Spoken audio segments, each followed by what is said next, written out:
Hey everyone, and welcome back to Plus Ultra Pitching. Have you as a coach ever felt like your athlete, your pitcher in particular, looks awesome in their practice sessions and then they don't really perform that well in games? If you're in this boat like I have been, then make sure you stick around to learn more about my coaching mistake number 2. All right, so coaching mistake number 2 that I made as an early coach was having no way to objectively measure my athlete's progress. I want you to picture this in your head. You've been working with this athlete. I'm a pitching coach, so I'm going to be speaking about pitching students. I've been working with this pitcher for an entire season, and it's almost game day, and she learns that she gets to pitch in the first game. So during our last practice session together, I'm like, you look awesome. You know, we've been working on staying nice and tall through our pitch, and you look really tall.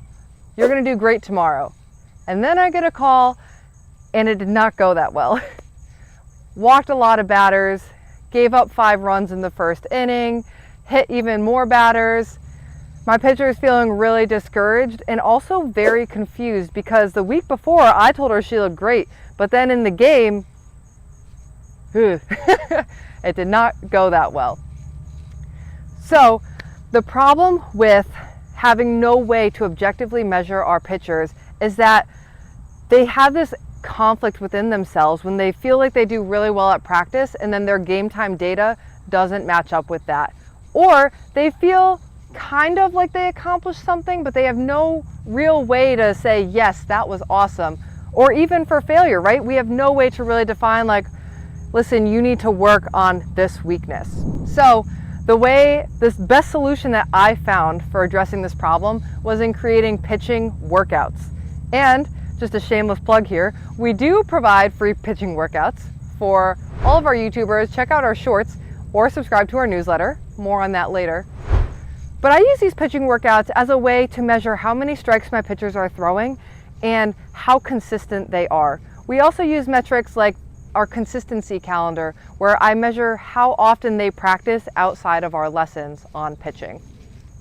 And all of these things together create what I call my annual progress report, where I can give my pitcher monthly updates on how much she's improved or maybe how much she stayed the same, because I've seen that too.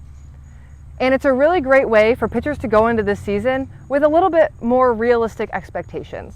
For example, I've had pitchers who practice maybe 10 days a month, and at the beginning of our sessions together, they're throwing strikes 30% of the time.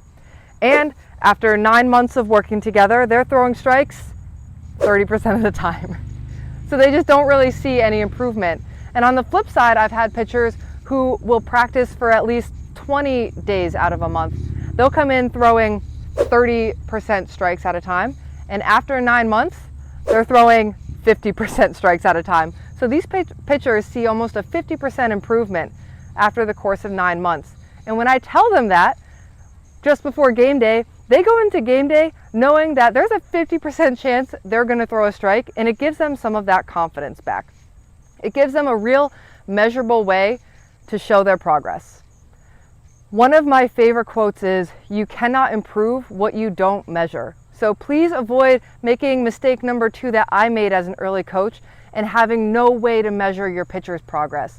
I promise as a coach, it's going to make it so much easier for you to decide what to work on next when you see these numbers and how they're changing over the course of several months. And it's also going to make it so much easier for your athletes buy-in and their parents buy-in and any other coach buy-in when they see your process and they see that everything you do is based off of what their performance is saying and not just arbitrarily picking out mechanical flaws, if you will. This was my second mistake, was no objective measurement, and the best solution for me has been pitching workouts and finding ways that you can put metrics on your pitchers in any session. And this goes for any sport, not just pitching. As a coach, you can find different and creative ways to start measuring your athlete's performance in each of your sessions so that you can start seeing how well they're doing after 6 to 9, 12 months. If you enjoyed this video, make sure that you subscribe to our YouTube channel and give it a like so that we can help as many people as possible. If you haven't already, make sure you subscribe to our newsletter. Like I hinted earlier, we do give you pitching workouts every single week in this newsletter, and we go into a couple more details that we don't always touch on in our videos. So you won't want to miss that. It's where you're going to get the most exclusive news and updates of all things Plus Ultra pitching, and you can sign up at our website at plusultrapitching.com. Now, this was only mistake number 2. I am human, so I have so many mistakes. So make sure you stay tuned, make sure you click that subscribe button, and I will see you guys next time. As always, Plus Ultra!